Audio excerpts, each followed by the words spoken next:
and so we decided it was Eupatorium odorata. It is a mist flower, but it's very fragrant. 2 summers ago when we had all that rain, I don't know if you remember that summer. Yeah. There was so many different kinds of butterflies on that. We had Julia longwings, zebras, you know, I just haven't seen any of those types of butterflies this summer or even last summer. And I guess it's the dryness that's doing it.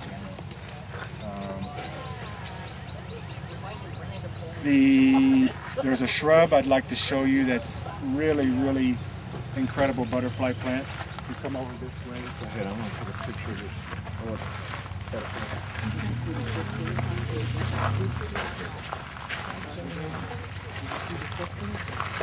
I didn't. Did you? Right here.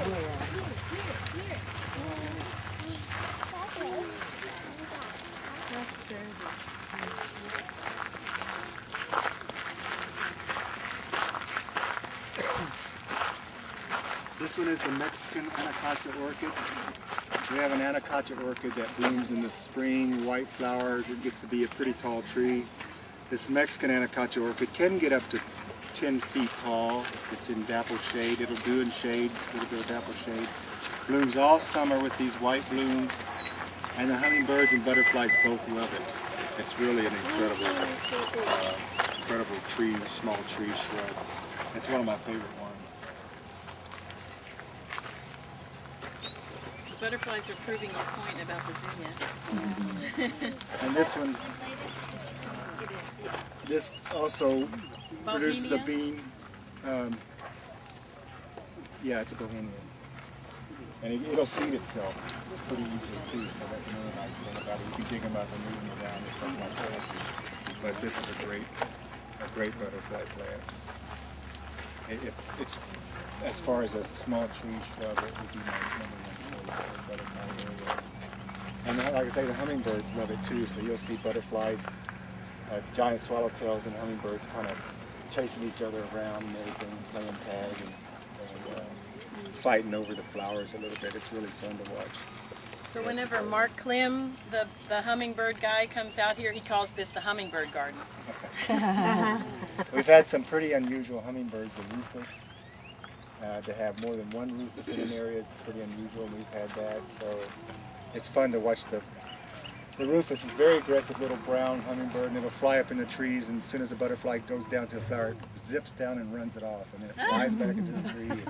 So it's really fun to watch him. And he runs all the other hummingbirds away from the flowers too, but he's a kind of a neat little hummingbird. We have the Canada lilies over there. They are a larval for the Brazilian skipper. It's that little brown butterfly that has these wings that kind of point up. And they roll, the caterpillars roll the leaves up like a leaf roller. And they're big caterpillars. They can be like 2 inches long and green. And I haven't seen those in a couple, that wet summer, they completely devastated the cannas. There was nothing left. They were so thick.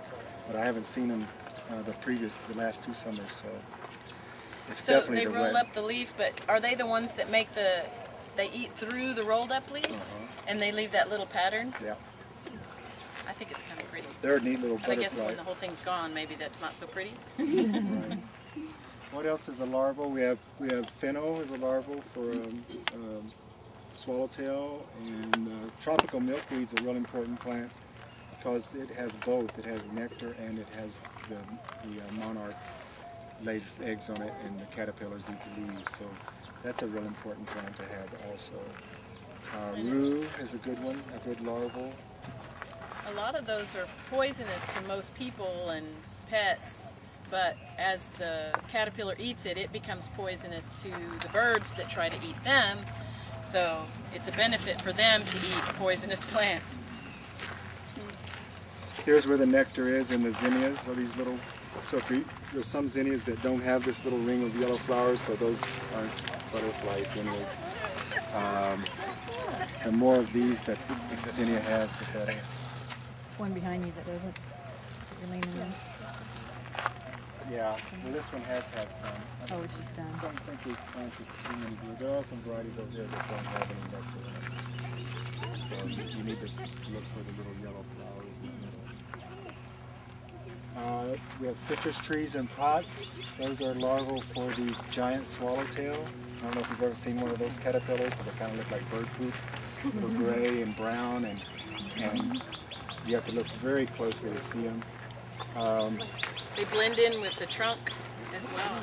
They stay down on the trunk during the day, and then they go up and eat leaves. And So they eat like a Myers lemon tree. so if you see a They little, break off, like, like I find my leaf is gone and there's just a stub left. Is that one? that's probably wrong. Yeah. It's not like they're chewing the leaves. It's like the whole leaf is gone. Well, no, you'll see them up on the eating leaves. Usually you'll see bites taken out of the leaf. Predators for butterfly larvae is the wasp, paper wasp, red wasp. Those are the ones that usually get the butterfly larvae. So if you see a caterpillar on a plant and you're excited and you come out and it's gone, it's probably got eaten by a wasp. Not much.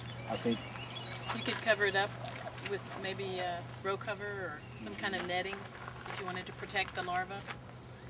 maybe 20% of caterpillars make it to the chrysalis stage, and then even in the chrysalis stage, they're vulnerable to ants and stuff like that. So it's a very difficult, big struggle for a butterfly to go through the cycle. Back here, you see a Gulf fritillary, the orange butterfly. That is laying eggs on the passion vine. You can see the passion vine. Well, I think I see some kind of sticking up. There's grapevine going from the tree, but there should be passion vine all the way up into those trees. Kind of grows wild back there. That's the, and then the caterpillar for it is kind of orange and has spines, and it looks like it would sting you, but it doesn't. Some caterpillars with spines are kind of dangerous, and I think usually those are a moth larvae. So if you see spines sticking out, you may not want to touch it unless you absolutely know what it is. And most butterfly larvae, you can just pick them up. They'll push out these little orange-yellow feeders that emit a strong smell, and that's their defense mechanism. If you want to save, I mean, is it a bad thing to preserve? I mean, just to pull off just to see it turn into a chrysalis. Is that bad? I mean, since a lot of them are going to die anyway. No, it's not bad. So you're really kind of saving it if you Right. do that and then keep it having its food source. You know, like at Zilker, they have that butterfly house where they built for caterpillars, and so they can get them through the cycle like that. How long does it take for them to go from caterpillar to chrysalis? Depends on the time of year, I think. You know, they can go into chrysalis in the fall and stay there almost through winter, I think. But in summertime, about 3 weeks, I think, 21 days, 30 days, they emerge as a butterfly. And usually they emerge in the early morning, if you've ever seen them.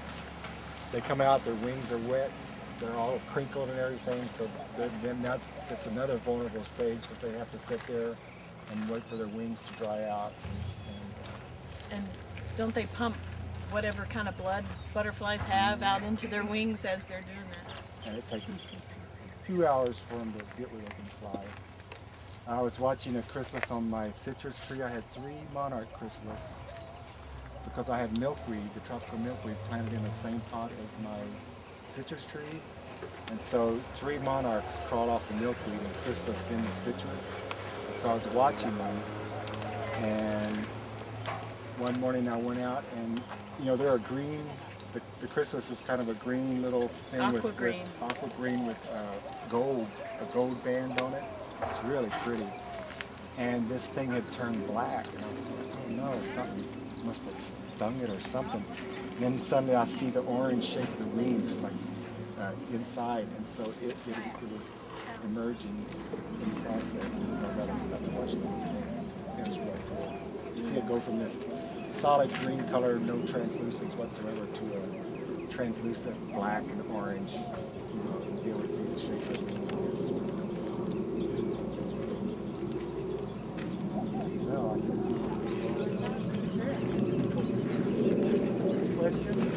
I had a question. Is on some of these plants, does the variety as far as color matter in its butterfly properties, like lantana? Like, would a yellow lantana be as beneficial as a purple? Or they like mainly taller plants. Smaller lantanas are better just because they burn high